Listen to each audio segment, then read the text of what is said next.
pertama itu pertanyaan apa yang Ibu ketahui tentang kurikulum Merdeka.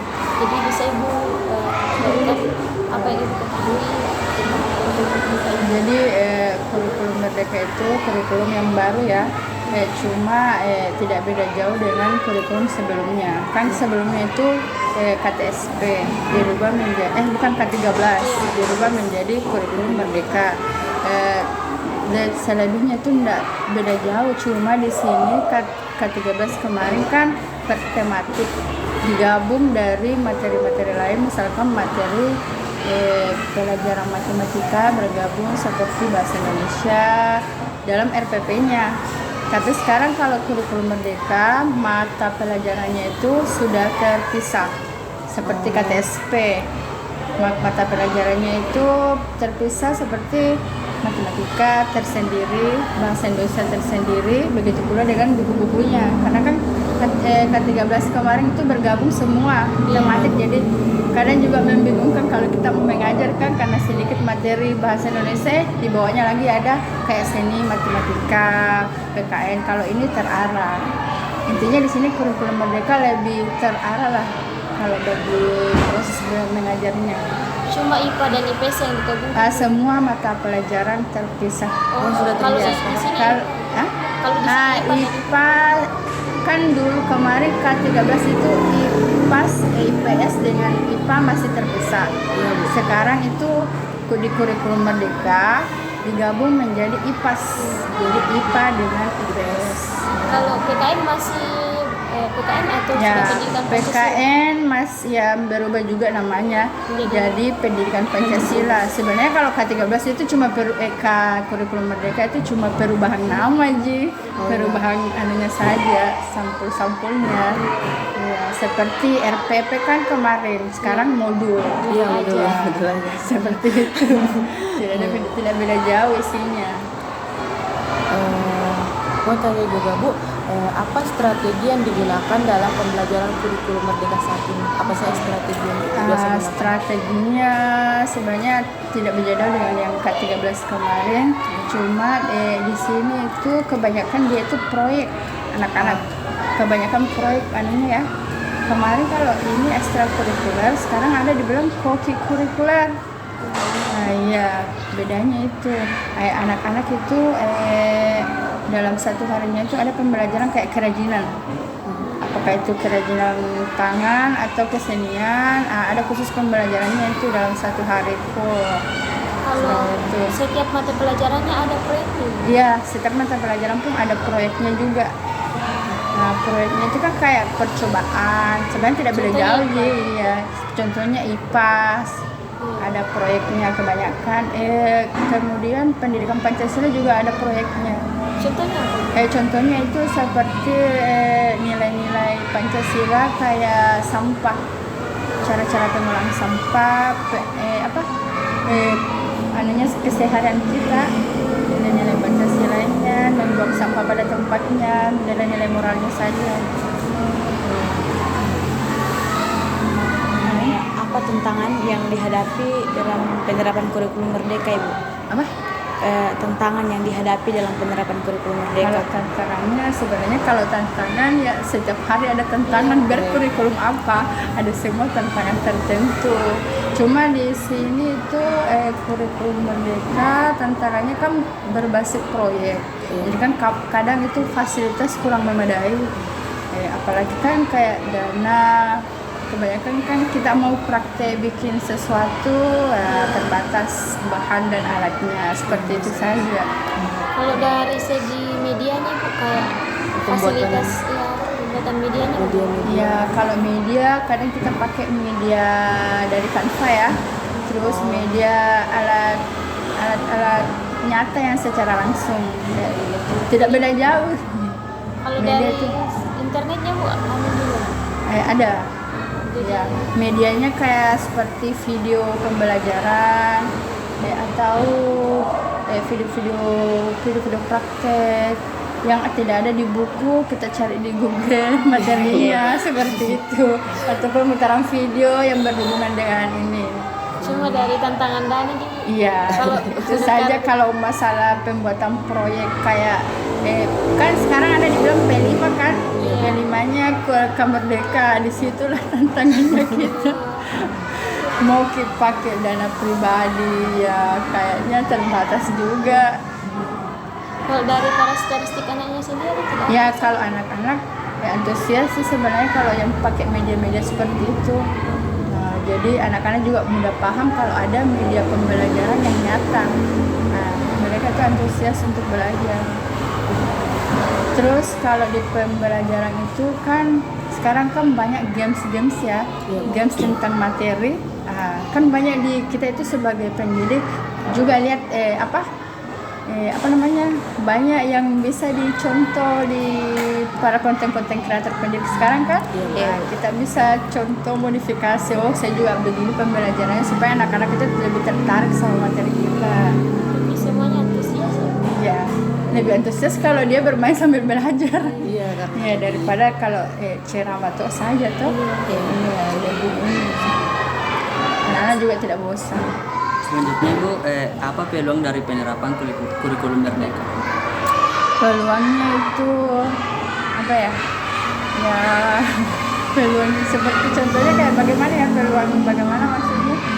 Apa kira-kira peluang yang didapatkan dari penerapannya? Oh ya, anak-anak itu lebih mudah memahami pelajarannya, itu saja, lebih mudah menyerap pelajarannya dibanding kurikulum yang kemarin kan kalau kurikulum kemarin bergabung, disambung-sambung kan materi yang satu belum habis materi matematika, kita tematikan lagi ke materi kayak bahasa Indonesia, PKN. Kalau ini kan terarah, itu saja strukturnya, lebih terarah proses belajarnya ke sana.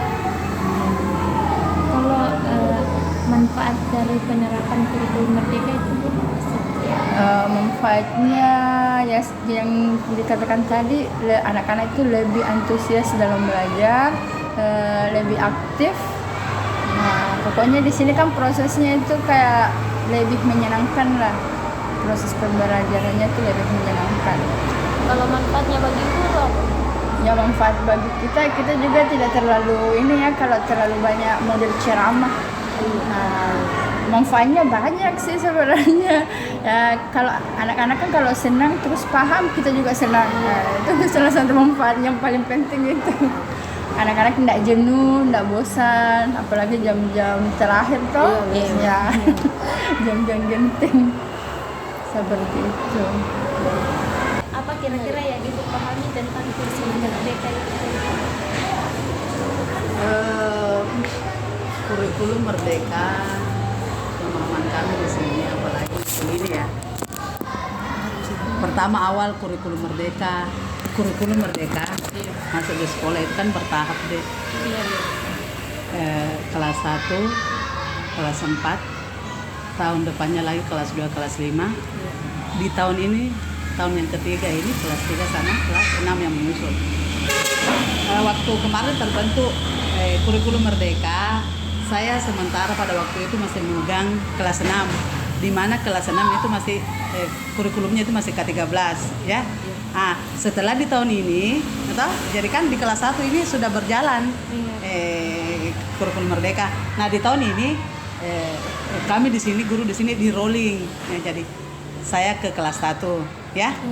Jadi baru berapa bulan ini, setahun ajaran sekitar 4 bulan. Nah, 4 bulan saya sebagai guru istilahnya baru belajar seperti apa itu kurikulum Merdeka. Kan selama ini yang kita tahu itu masih K13 ya. Ya, semua guru selayaknya harus beradaptasi dari K13 ke kurikulum Merdeka. Sekalipun sebagai guru saya baru memahami itu bagaimana seperti ini kurikulum Merdeka. Tetap kita harus belajar.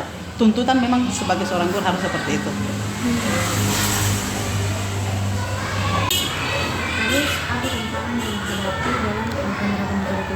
Banyak sekali tantangannya sebenarnya kalau guru, tapi itu tantangan itu harus dilahap. Begitulah kalau guru, ya. Kalau ya dulu itu anak-anak anak-anak yang mengikut sama guru. Tapi sekarang beda, kita yang mengikut sama anak-anak sebenarnya. Karena di sini kan mengatakan bahwa di kelas 1 itu adalah tahapan dari TK ke kelas 1 jadi belajar sambil bermain. Begitulah kelas 1, belajar sambil bermain. Seperti itu. Ibu, apa peluang dari penerapan kurikulum peluang banyak peluangnya sebenarnya. Anak-anak yang tadinya pemalu menjadi berani. Di kurikulum Merdeka ini anak-anak bisa mengeluarkan inspirasi, ada kelebihannya bisa melalui kurikulum Merdeka ini kan. Beda itu pembelajaran yang ada di kurikulum Merdeka sama K13, tetapi sama aja sebenarnya. Cuma nama yang beda, tetapi lebih banyak anak-anak lebih banyak dituntut untuk mengeluarkan ide-ide dan bakatnya seperti itu.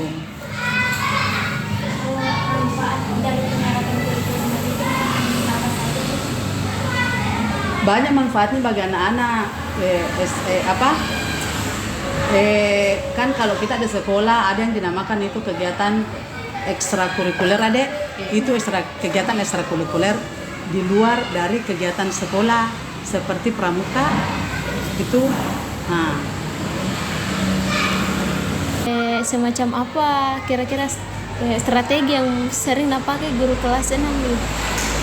Kalau di kelas 6 strateginya itu bukan cuma metode ceramah saja, itu menjelaskan, mengajar sama anak-anak. Kalau metode ceramah selalu diberikan sama anak-anak biasa mengantuk, bosan. Jadi kalau kelas 6 itu biasanya metodenya itu praktek, diskusi. Kan kalau diskusi dia bertanya jawab seperti itu. Ya, itu deh. Kalau tantangannya di kelas 6 ini apa biasanya? Kalau tantangannya di kelas 6 penerapannya sebenarnya itu antara kelas rendah dan kelas tinggi semua ada tantangan. Tapi kalau di kelas 6 kan anak-anak itu sudah tumbuh masuk remaja, dari anak-anak ke remaja di tahapan anunya itu usianya toh. Jadi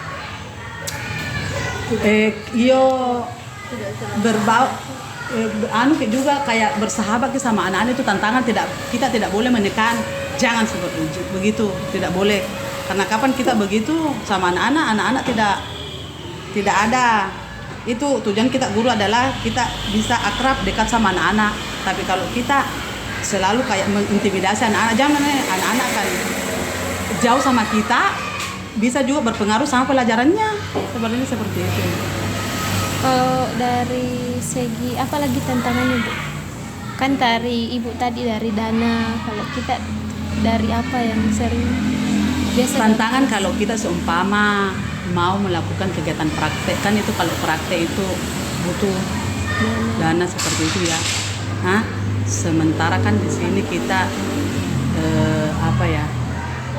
kita juga tidak mau untuk membebani anak-anak, gitu? Itu. Jadi biasa itu kalau ya keikhlasan hati lah sebagai seorang wali kelas untuk membantu anak-anaknya kalau ada kegiatan praktek. Nah, di mana kegiatan praktek itu harus dilakukan karena kita sesuaikan dengan materi pelajaran yang kita ajarkan. Jadi dari dana sendiri, ya biasa juga dari dana sendiri.